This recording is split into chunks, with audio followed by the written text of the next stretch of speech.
أعوذ بالله من الشيطان الرجيم بسم الله الرحمن الرحيم يا أيها الذين آمنوا لا تسألوا عن أشياء إن تبد لكم تسؤكم وَإِن تَسْأَلُوا عَنْهَا حِينَ يُنَزَّلُ الْقُرْآنُ تُبْدَ لَكُمْ عَفَا اللَّهُ عَنْهَا وَاللَّهُ غَفُورٌ حَلِيمٌ۔ ترجمہ: اے ایمان والو، مت پوچھو ایسی باتیں کہ اگر تم پر کھولی جاویں تو تم کو بری لگیں، اور اگر پوچھو گے یہ باتیں ایسے وقت میں کہ قرآن نازل ہو رہا ہے تو تم پر ظاہر کر دی جائیں گی۔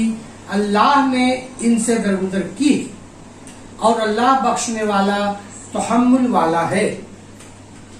خلاصہ تفسیر: اے ایمان والو، ایسی فضول باتیں مت پوچھو جن میں یہ احتمال ہو کہ اگر تم سے ظاہر کر دی جائے تو تمہاری ناگواری کے سبب ہو، یعنی یہ احتمال ہو کہ جو اب تمہاری منشا کے خلاف آیا تو تمہیں ناگوار ہوگا، اور جن میں یہ احتمال ہو اگر تم زمانے نزول قرآن اور وحی میں ان باتوں کو پوچھو تو تم سے ظاہر کر دی جائیں، یعنی سوال کرنے میں یہ دوسرا احتمال ہو کہ جواب مل جائے، اور جواب ملنے میں یہ پہلا احتمال ہو کہ ناگوار گزرے، اور یہ دونوں احتمال جو مجموعی طور پر علت نہیں سوال کی ہیں واقعی، بس ایسا سوال ممنوع ہے۔ خیر، سوالات گزشتہ جو اس وقت تک کر چکے ہو وہ تو اللہ تعالیٰ نے معاف کر دیے، مگر آئندہ مت کرنا، اور اللہ تعالیٰ بڑی مغفرت والے ہیں، اس لیے گزشتہ سوالات معاف کر دیے گئے ہیں۔ معارف و مسائل: ان آیات میں اس بات پر متنبہ کی گئی ہے کہ بعض لوگوں کے احکام الہیہ میں بلا ضرورت تحقیق اور بال کی کھال نکالنے کا شوق ہوتا ہے، اور جو احکام نہیں دیے گئے ان کے متعلق بغیر کسی داعیہ ضرورت کے سوالات کیا کرتے ہیں۔ اس آیت میں ان کو ہدایت دی گئی ہے کہ وہ ایسے سوالات نہ کریں جن کے نتیجے میں ان پر کوئی مشقت پڑ جائے یا ان کو خفیہ رازوں کے اظہار سے رسوائی ہو۔ شان نزول: ان آیات کا شان نزول مسلم کی روایت کے مطابق یہ ہے کہ جب حج کی فرضیت نازل ہوئی تو اقرا بن حبس رضی اللہ تعالیٰ نے سوال کیا کہ کیا ہر سال ہمارے ذمہ حج فرض ہے؟ رسول اللہ صلی اللہ علیہ وسلم نے ان کے سوال کا جواب نہ دیا تو مکرر سوال کیا۔ حضور صلی اللہ علیہ وسلم نے پھر سکوت فرمایا۔ انہوں نے تیسری مرتبہ پھر سوال کیا تو اس وقت رسول اللہ صلی اللہ علیہ وسلم نے عتاب کے ساتھ تنبیہ فرمائی کہ اگر میں تمہارے جواب میں یہ کہہ دیتا کہ ہاں تو ہر سال حج فرض ہے تو ایسا ہی ہو جاتا، اور پھر تم اس کو پورا نہ کر سکتے۔ اس کے بعد ارشاد فرمایا کہ جن چیزوں کے متعلق میں تمہیں کوئی حکم نہ دوں ان کو اسی طرح رہنے دو، ان میں کھود پرید کر کے سوالات نہ کرو۔ تم سے پہلے بعض امتیں اسی کثرت سوال کے ذریعے ہلاک ہو چکی ہیں کہ جو چیزیں اللہ اس کے رسول صلی اللہ علیہ وسلم نے فرض نہیں کی تھی سوال کر کر کے ان کو فرض کرا لیا، اور پھر اس کے خلاف ورزی میں مبتلا ہو گئے۔ تمہارا وظیفہ یہ ہونا چاہیے کہ جس کام کا میں حکم دوں اس کو مقدور بھر پورا کرو، اور جس چیز سے منع کر دوں اس کو چھوڑ دو۔ مراد یہ کہ جن چیزوں سے سکوت کیا جائے ان کے متعلق کھود پرید نہ کرو۔ آدم صلی اللہ علیہ وسلم کے بعد نبوت اور سلسلہ وحی ختم ہے۔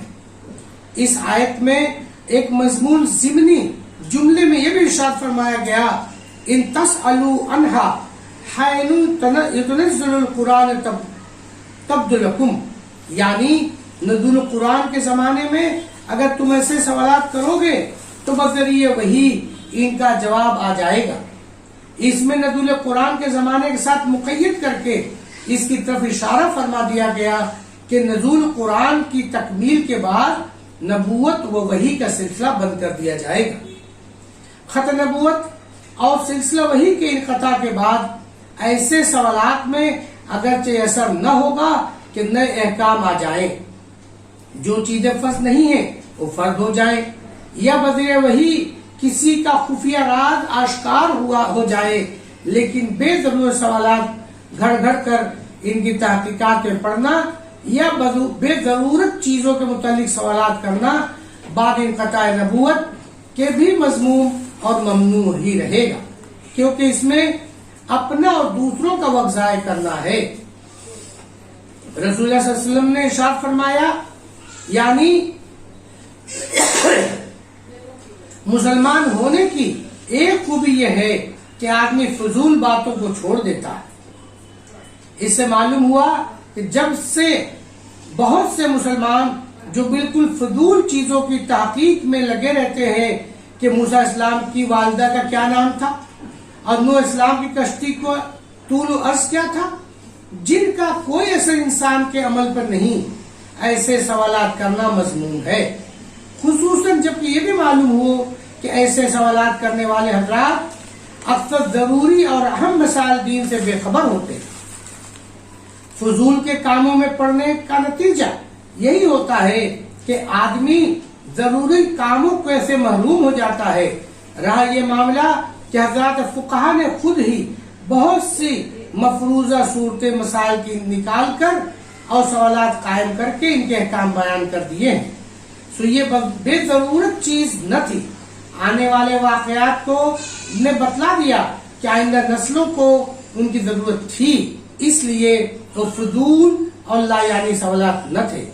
اسلام کی تعلیمات میں یہ بھی ایک تعلیم ہے کہ علم ہو یا عمل، کوئی کام ہو یا کلام، جب تک اس میں کوئی دینی یا دنیوی فائدہ پیش نظر نہ ہو اس میں لگ کر وقت ضائع نہ کرے. وآخر دعوانا ان الحمدللہ رب العالمین. السلام علیکم ورحمۃ اللہ وبرکاتہ. Subscribe now and press the bell icon. Never miss an update.